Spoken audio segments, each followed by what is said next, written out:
Assalamualaikum warahmatullahi wabarakatuh. Oke lur, kali ini saya lagi bakar jeruk nipis ini ya, untuk mengobati batuk. Nah, kemudian setelah dibakar nanti kita campur dengan madu.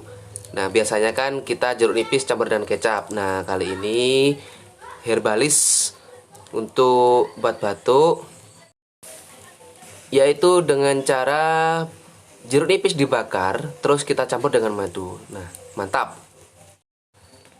Hasilnya akan lebih efektif dibakar campur madu daripada jeruk nipis dicampur dengan kecap. Sama-sama bisa, cuma lebih bagus ini. Oke lur, makasih.